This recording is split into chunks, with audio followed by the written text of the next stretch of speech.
हरियाणा में विधानसभा चुनाव की घोषणा होते ही अब केंद्रीय मंत्रियों के भी हरियाणा में दौरे शुरू हो गए हैं। गुरुग्राम के भाजपा कार्यालय गुरु कमल में केंद्रीय मंत्री अर्जुन राम मेघवाल पहुंचे, जहां अर्जुन मेघवाल ने भाजपा के कार्यकर्ताओं के साथ बैठक की और उन्हें चुनाव को लेकर दिशा निर्देश दिए। इस दौरान अर्जुन राम मेघवाल ने जमकर कांग्रेस पर तंज कसा।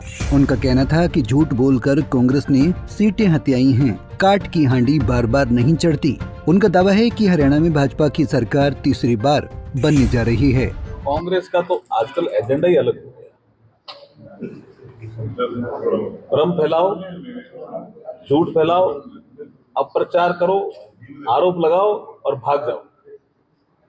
लेकिन काट की हांडी कोई एक ही बार चढ़ती है, बार बार थोड़ी चढ़ती है। यूटर्न को लेकर क्या आरक्षण को लेकर जिस प्रकार से ये 2024 के चुनाव में जो ये कांग्रेस ने अपप्रचार किया, वो काट की हांडी एक बार चढ़ गई। मैंने कहा वो बार बार नहीं चढ़ती। हमारे राजस्थान में कहावत है, हो सकता है हरियाणा में भी वो कहावत हो, काट की हांडी है। वहीं देश भर में लेटरल एंट्री को लेकर चल रहे बवाल पर अर्जुन मेघवाल ने कांग्रेस पर कड़ा प्रहार किया।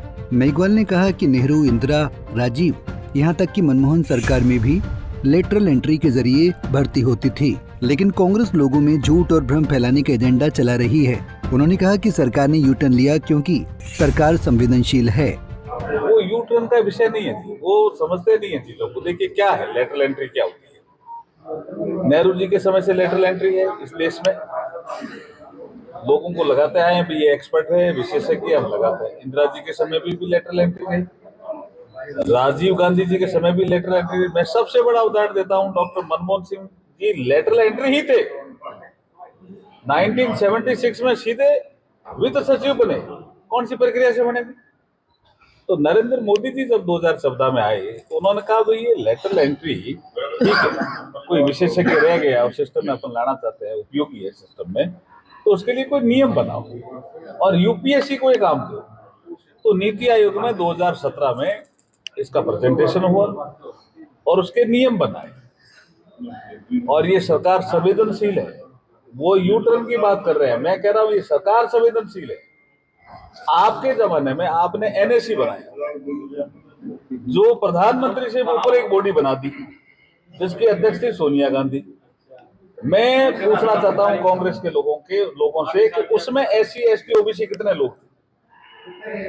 ये हमारे पे सवाल करते हैं। हमारी सरकार जो नरेंद्र मोदी जी के नेतृत्व में चल रही है, वो लेटरल एंट्री के लिए उन्होंने कहा सामाजिक न्याय की व्यवस्था होने तक हम इसको विड्रॉ करते हैं। तो सरकार सुनती है, संवेदनशील है, इसलिए हम निर्णय लेते हैं। उन्होंने तो कुछ नहीं किया। नहीं साहब, नेहरू जी से लेकर के लेटरल एंट्री होती रही उनकी। कितने एससी एसटी के लोग लगे, कितने ओबीसी के लोग लगे उस लेटरल एंट्री में। बहरहाल विधानसभा चुनाव के लिए भाजपा पूरी तरह से एक्टिव मोड में नजर आ रही है। केंद्रीय मंत्रियों की बैठकों का दौर भी अब शुरू हो गया है, लेकिन ये तो 4 अक्टूबर को ही पता चल पाएगा कि भाजपा हैट्रिक लगाने में कामयाब होती है या नहीं। गुरुग्राम से bureau report, Punjab Kesari TV. हमसे जुड़े रहने के लिए हमारे YouTube चैनल को सब्सक्राइब करें और नई वीडियो की नोटिफिकेशन के लिए बेल आइकॉन को दबाएं। अगर आप ये वीडियो Facebook पर देख रहे हैं तो लाइक जरूर करें और ज्यादा से ज्यादा शेयर करें। धन्यवाद।